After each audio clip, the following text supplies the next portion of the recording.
Have you seen the Statue of Liberty? It is one of the most enduring symbols of the United States of America. It emerged from the circumstances where the basic rights of people were being denied vehemently. This makes the Statue of Liberty a perfect symbol of freedom. The concepts of liberty, equality, and fraternity were touchstones of the French Revolution. This is a famous piece called Universal Democratic and Social Republic by French artist Frédéric Seurat. He had visualized a utopian world made up of democratic and social republics. Now, a utopian vision is the vision of a perfect society that is so ideal that it is unlikely to actually exist. If you look carefully, Seurat shows people from different countries and all walks of life marching towards the Statue of Liberty, each of them wearing their national costume and carrying revolutionary flags. The countries leading the procession are the United States and Switzerland. They are followed by the French people, carrying the revolutionary tricolour. France has just reached the Statue of Liberty. By this time, the revolution had taken place in France. France is followed by the German people with their flag. Other countries of Europe, such as Sicily, Lombardy, Poland, England, Ireland, Hungary, and Russia are behind Germany. The rubble in the foreground signifies the end of absolutist institutions and monarchy. Absolutism can be defined as a government or a system of rule with a lot of uncontrolled power. It also refers to an oppressive monarchical government.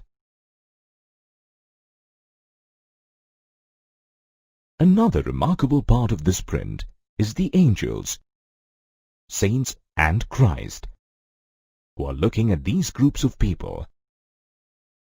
It seems that they are showering their blessings on them. Seurat has used Christ and the angels to emphasize the fraternity among the nations of the world. This print is path-breaking, as it reflects the mood of the times and forebodes an era of revolutions that marked Europe during the 19th century. During the 19th century, Europe was undergoing a phase of transition. The long-oppressed peasantry had begun to question the landed aristocracy and the feudal system. On the other hand, rapid industrialization had given birth to the middle class, consisting of industrialists, businessmen, and professionals. In the wake of these changes, the educated, liberal-minded middle class wanted to overthrow the absolutist rulers.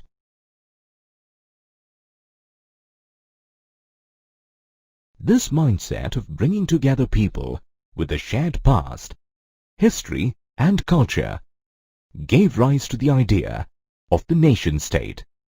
The first visible expression of nationalism ever was the outbreak of the French Revolution in 1789. As a mark of protest, many agitated and oppressed people of France stormed the fortress prison, Bastille. The major outcome of the revolution was the formation of a constitutional monarchy and a sizable reduction in the royal and feudal privileges. Let us now take a look at the impact of the French Revolution. It paved the way for the achievement of bigger goals of national identity and national pride, which can be aptly called nationalism. The revolutionaries referred to France as La Patrie, or the fatherland, where all citizens, known as les citoyens, enjoyed equal rights under the Constitution. Some major steps were taken by the revolutionaries to establish a feeling of nationhood and a collective French identity. To commemorate this significant historical event, a new design for the French national flag was adopted. The new design represented the pride and honor of belonging to a free nation. To invoke nationalism, several hymns and songs were composed, and oaths were taken. The martyrs of the French Revolution were commemorated. French was adopted as the common language of France, and the use of regional dialects was discouraged. The French Revolution had its impact on the administration as well.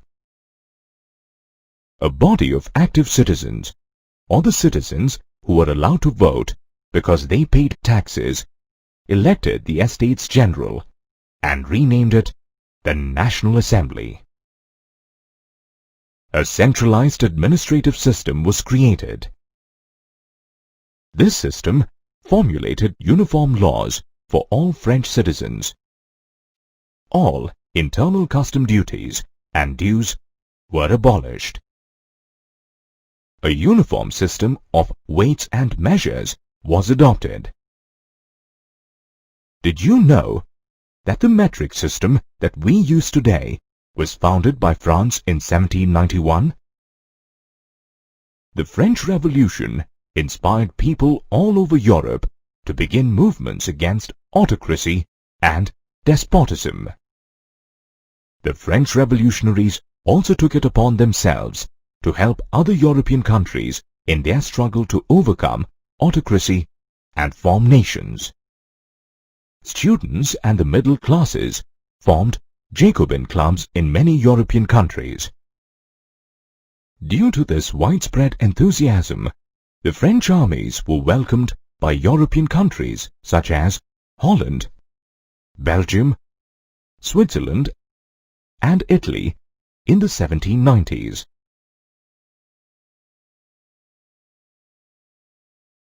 The era after the French Revolution saw the emergence of a famous historic personality, a warrior known as Napoleon Bonaparte.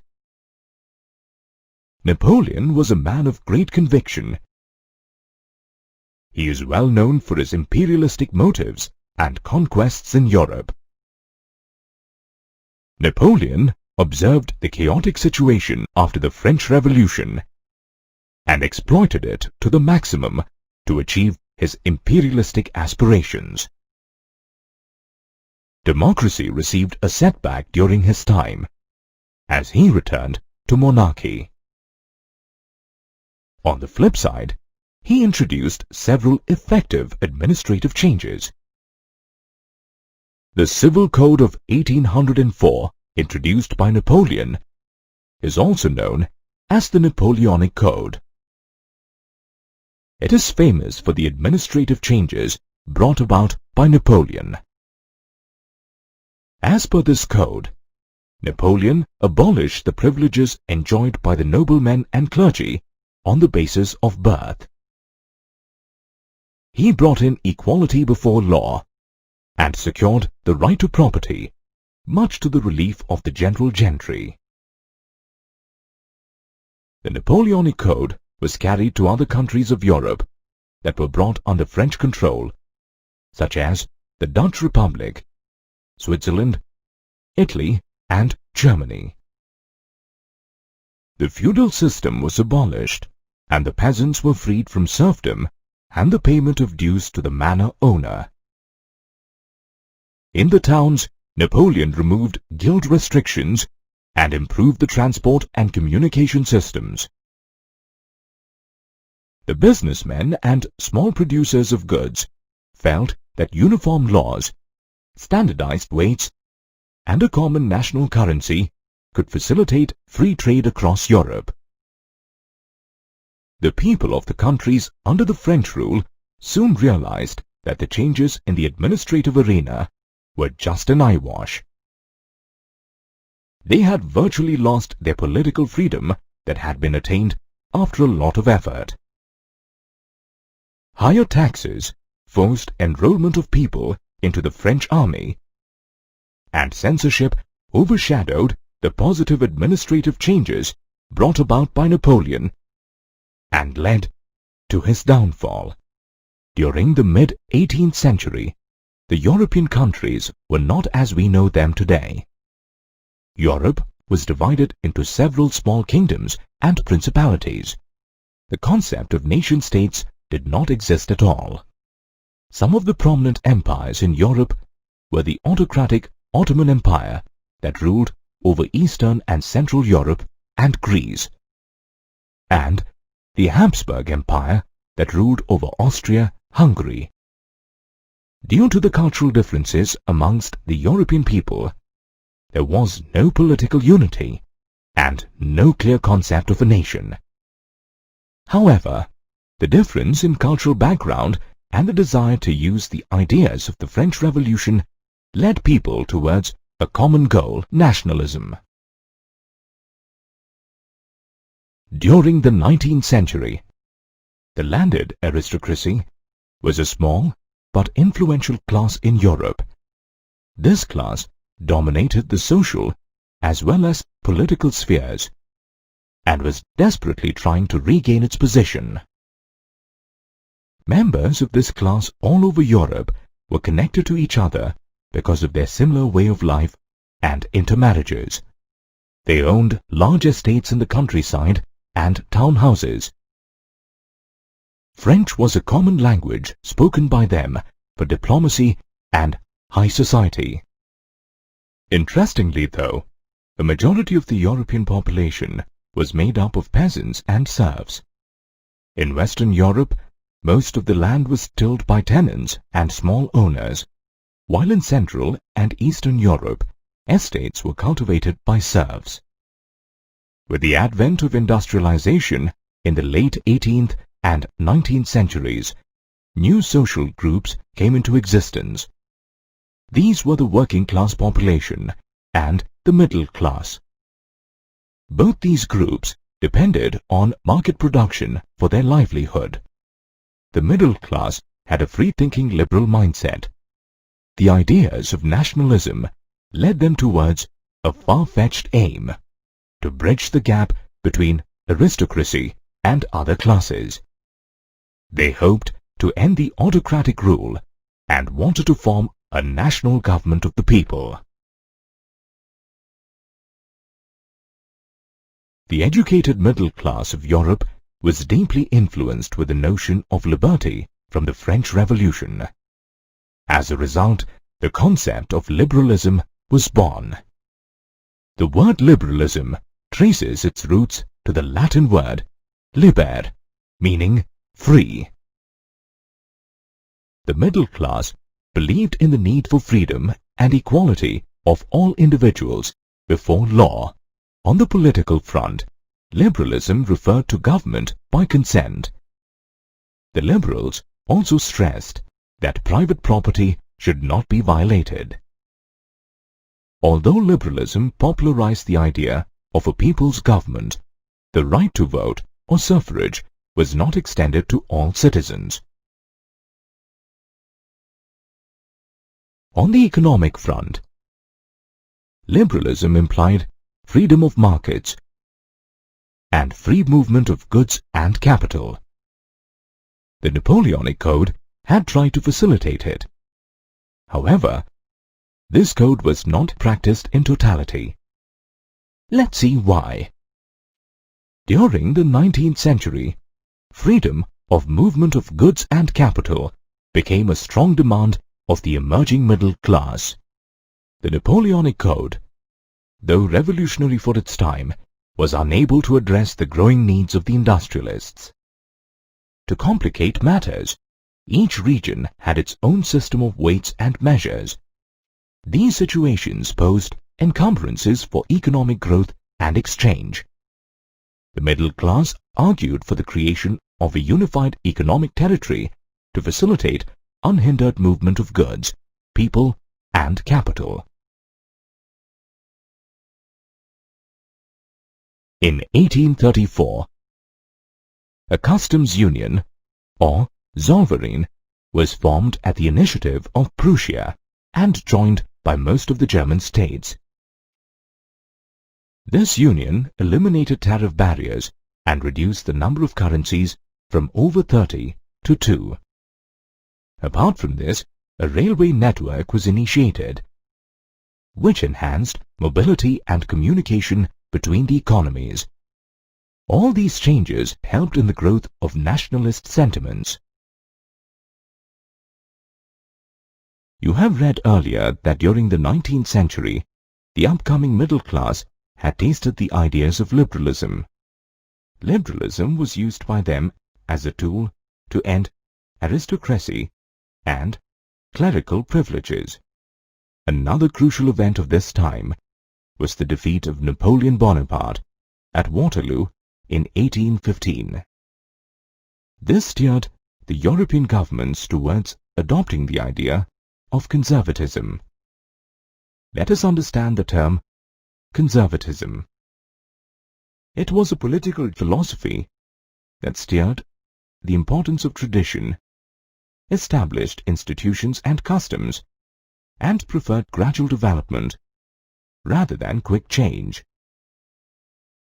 The conservatives believed that established traditional institutions of state and society, like monarchy, church, social hierarchies, property and family, must be protected and preserved. At the same time, they did not propose a return to the pre-revolutionary period. They firmly believed that the aristocratic monarchies of Europe could gain a lot from a modern army, an efficient bureaucracy, a dynamic economy, and the abolition of feudalism and serfdom. During his conquests, Napoleon had annexed several kingdoms and made them a part of France. In 1815, after the defeat of Napoleon, the representatives of European powers, namely Austria, Britain, Prussia, and Russia, met at Vienna. This meeting is also known as the Treaty or Congress of Vienna. The chief architect and host of this treaty was the Austrian Chancellor, Duke Metternich. The purpose of this treaty was to undo all the territorial changes that had taken place during the Napoleonic Wars and create a new conservative order in Europe. As a result, the Bourbon dynasty, deposed during the French Revolution, was restored to power. This was just to convey to the people that royalty and aristocracy was back and here to stay. Besides, France lost most of the territories it had gained during Napoleon's time. To prevent the expansion of France in the future, certain states were set up along the boundaries of France. Interestingly, the German Confederation of 39 states, set up by Napoleon, was not touched at all during this division. The conservative regimes, set up through the Treaty of Vienna in 1815, were autocratic in nature. They tried to curb the freedom of expression and imposed censorship laws on newspapers, books, plays, and songs as they championed freedom. Let's now find out the reaction of the liberals to conservatism. The liberals were not happy with the autocratic ways of the conservatives. They raised their voice against the censorship of the press. After 1815, several liberals began working in secret societies all over Europe to propagate their views and train revolutionaries. The liberals, on the other hand, wanted to overthrow the monarchical structures that had been formed after the Vienna Congress. They realized that to overthrow the autocratic conservative order, the creation of nation-states was essential. The famous Italian revolutionary Giuseppe Mazzini was a man of such revolutionary ideas. He was part of a secret society called Carbonari. Mazzini founded two underground societies called Young Italy in Marseille and Young Europe in Bern. Mazzini believed in the unification of the small kingdoms and principalities in Italy. The period between 1830 and 1848 was marked by a lot of tensions and turmoil. Earlier, Europe had witnessed the dramatic rise of two philosophies, liberalism and conservatism. The liberal nationalists, or the educated middle class, planned ways to overthrow monarchy and bring in a government of the people. The relentless efforts of the liberals began to bear fruit, and Europe saw a series of revolutions in Italy, Germany, Poland, Turkey, and Ireland. In 1821, a significant event mobilized nationalist feelings among the educated class in Europe. This was the Greek War of Independence. The Greeks struggled against the autocratic Ottoman Muslim Empire and began a nationalist movement. After the war, the Treaty of Constantinople was signed in 1832. It recognized Greece as an independent nation.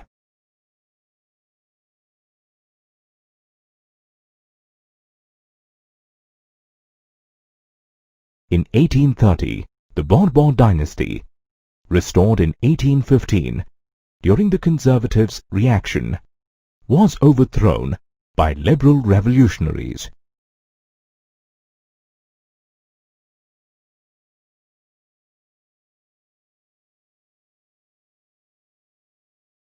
The French Revolution of 1830 is also known as the July Revolution.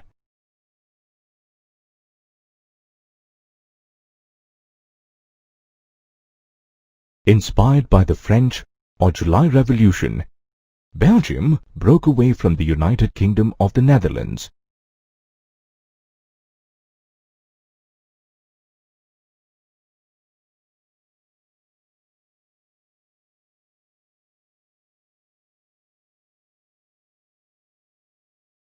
In the 19th century, art, culture, and literature helped in instilling the feelings of nationalism and also infusing the idea of a nation.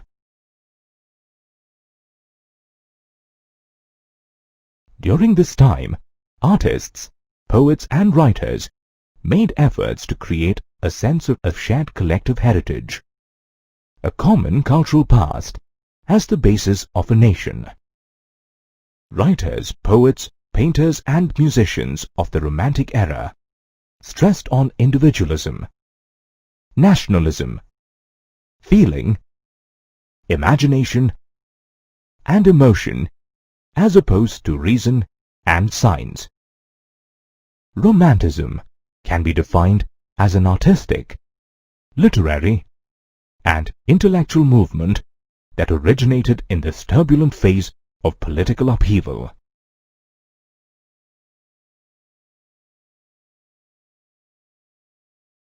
German Romantic philosopher Johann Gottfried Herder stressed that true German culture could be found in folklore and folk art, which lay with the common people or das Volk.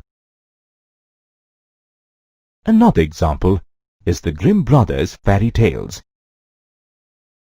Jacob, and Wilhelm Grimm were born in Germany. The Grimm brothers believed that collecting German folk tales and popularizing German was a way of reinforcing the German identity. The revival of popular folk art forms and language helped people to identify with the cause of nationalism.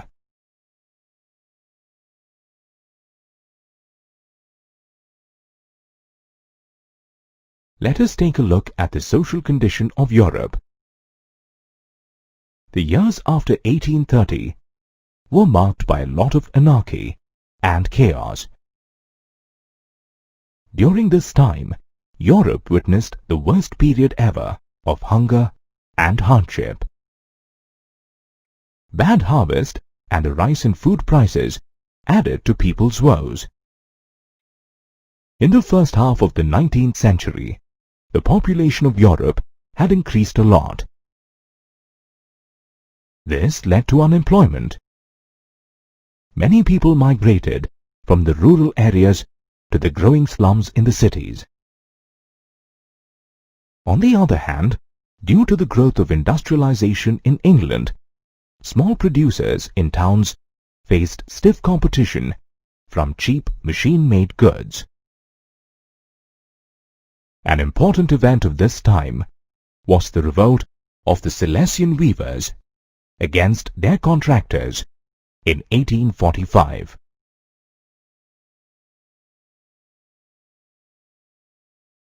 The peasants stormed into the contractor's mansion, demanding their rights.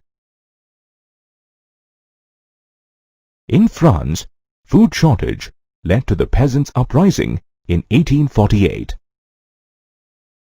To pacify the people, the National Assembly granted suffrage to males about 20 years of age, and national workshops were set up to provide employment.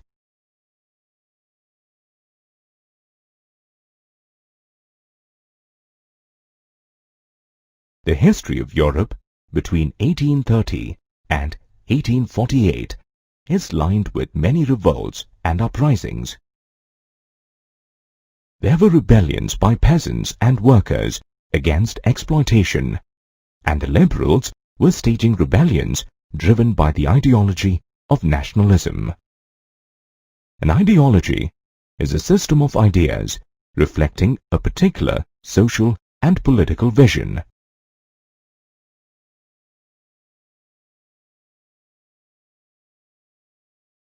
Let's understand how the liberal middle class gave shape to the revolutions. Inspired by France, in Germany, Italy, Poland, and the Austro-Hungarian Empire, men and women of the liberal middle class began demanding a constitution and national unification. In Germany, many political associations made up of the middle class and the working class came together in Frankfurt to vote for an all-German National Assembly. On the 18th of May, 1948, the Frankfurt Parliament was convened in the Church of St. Paul. The middle class dominated the Parliament and did not accept the demands of artisans and peasants, and so eventually lost their support. As a result, the army had to intervene to settle the dispute, and the assembly itself was dissolved. Though the conservatives managed to suppress liberal movements, they could not establish the old order. After 1848, the autocratic monarchies of Central and Eastern Europe realized that they had to coexist with liberal nationalist revolutionaries. After all, that was the only way of arriving at a peaceful situation conducive for development. This was just the beginning. More changes were waiting to come in the future.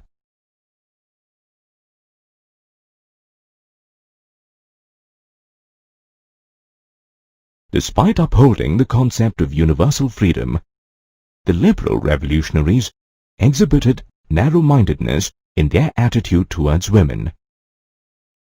Since the French Revolution, women played an active role in revolts and popular movements. They founded newspapers and political associations, but suffrage and political rights still eluded them.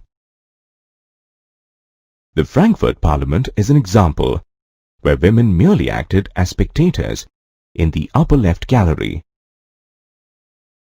Luckily, there were people who came to the rescue of women's rights. Famous political activist Louise Otto Peters wrote in the first editorial of her newspaper that liberty without the liberty of women benefited only one half of humanity, which was men. This awareness of women's rights, based on political and social equality of genders, is also known as feminism.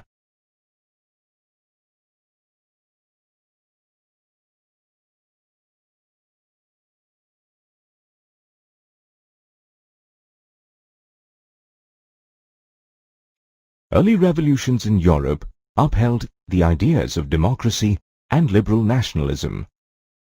After 1848, the conservatives began to use nationalist ideas to strengthen the monarchy. In fact, the unification of Italy and Germany came about through this process.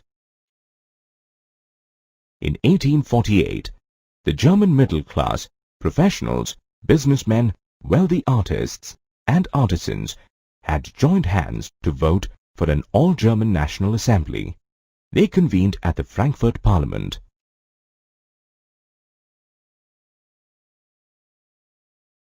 The members of the Parliament offered the crown to Frederick Wilhelm IV, King of Prussia, who rejected it as he did not want subjugation to the Parliament. The Frankfurt Parliament was crushed by the monarchy and army, which was supported by the Prussian landowners called Junkers. After the Frankfurt Parliament, Prussia became the leader of German unification. The man who played a crucial role in the unification was the Chief Minister of Prussia, Otto von Bismarck. Bismarck was supported by the bureaucracy and the army. To achieve German unification, 3 wars were fought over a period of 7 years, between 1864 and 1870.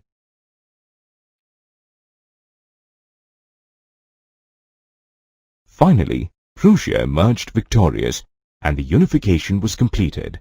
On the 18th of January, 1871, the King of Prussia, Kaiser William I, was proclaimed the German Emperor at the Mirror Hall in Versailles.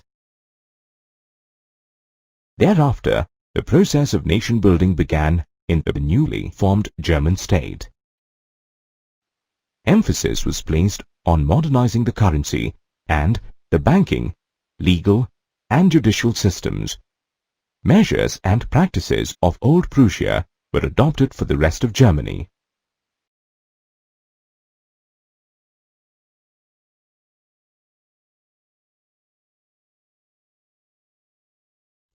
Italy had a long history of political fragmentation too.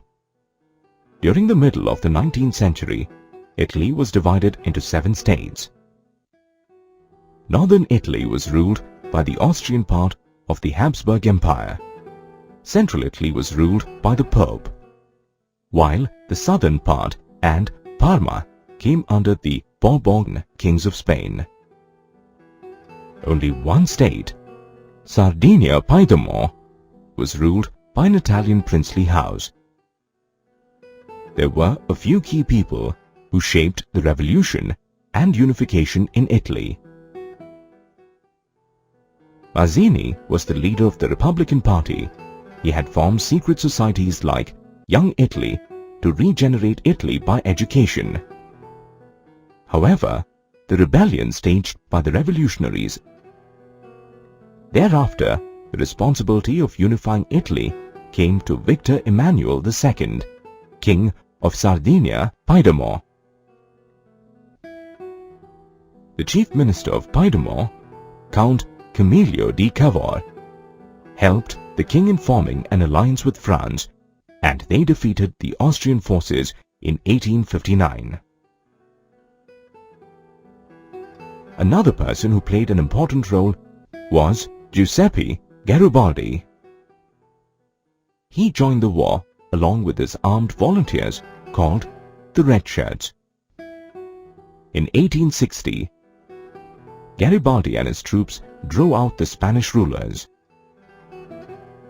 In 1861, Victor Emmanuel II was announced King of United Italy.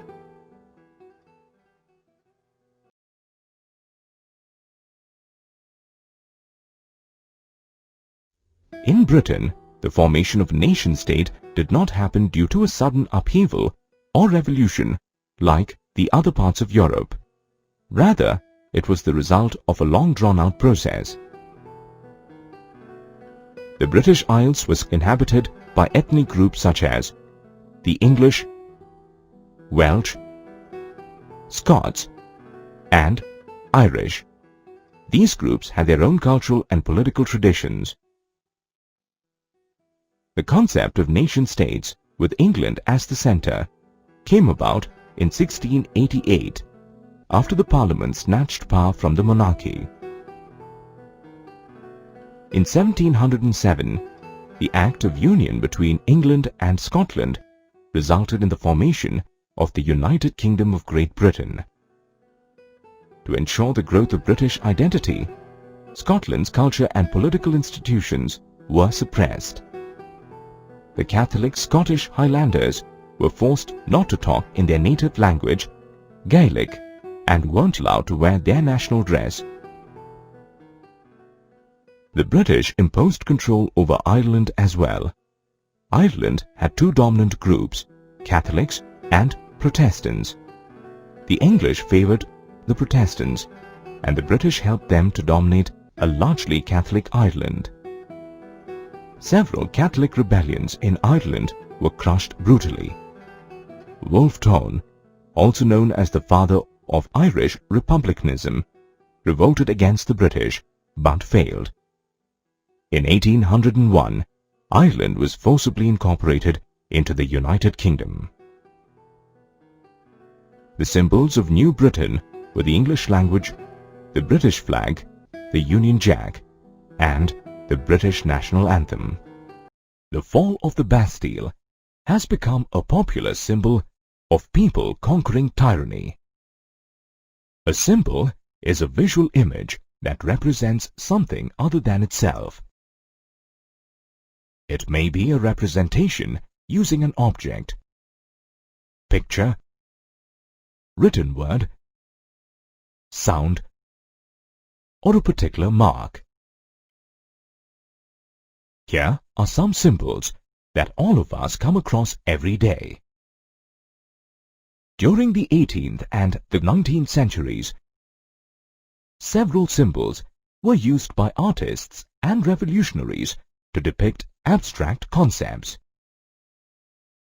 These symbols were usually popular images from everyday life that uneducated masses could easily identify with.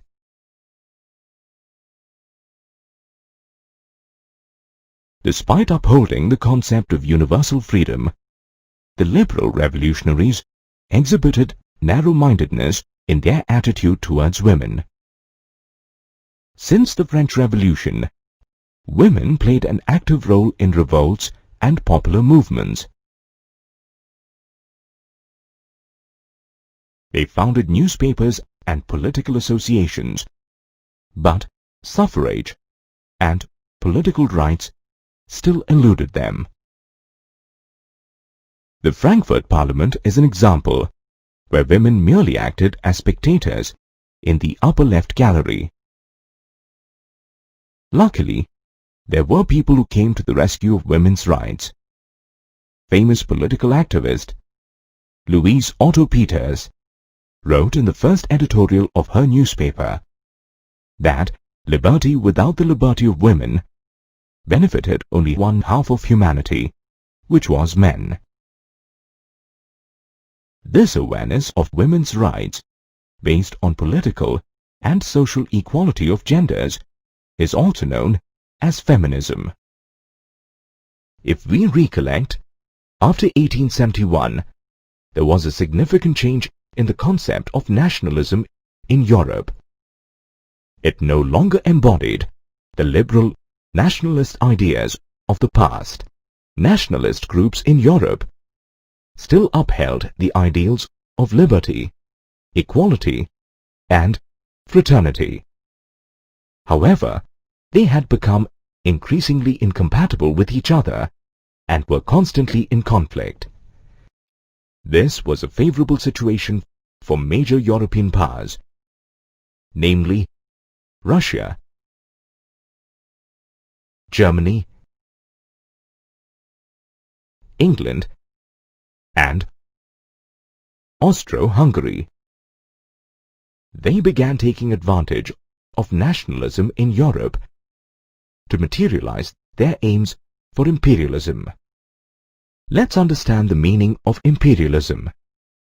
It refers to the policy of extending the rule and the authority of an empire or nation over foreign countries, or of acquiring and holding colonies and dependencies.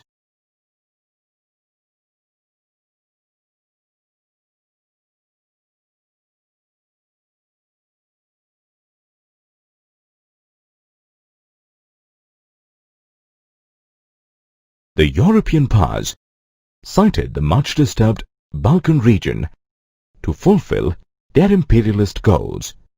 Let's understand a little more about the Balkan region. Balkan is an old Turkish word meaning a chain of wooded mountains. The Balkans region consisted of the following countries of our times: Romania, Bulgaria, Albania, Greece, Macedonia, Croatia, Bosnia, Herzegovina, Slovenia, Serbia, and Montenegro. People of the Balkans were collectively known as Slavs.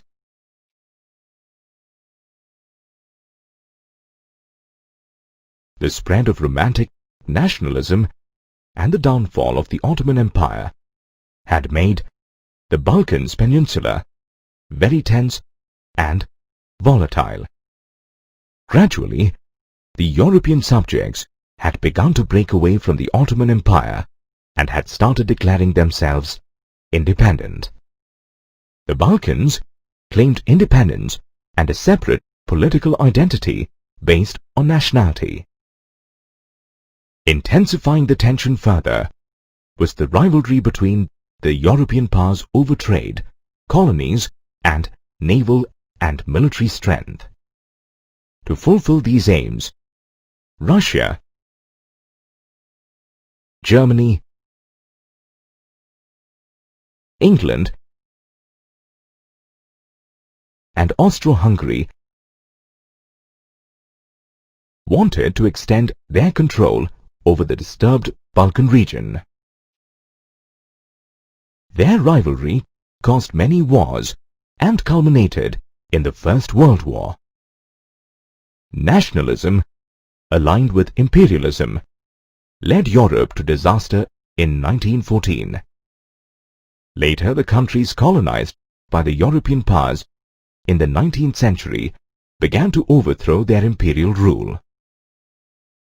Many countries struggled for the formation of nation-states, and each country was inspired by a sense of collective national unity. Though every country developed its own specific nationalism, there was one thing in common: the idea of organizing societies as nation-states.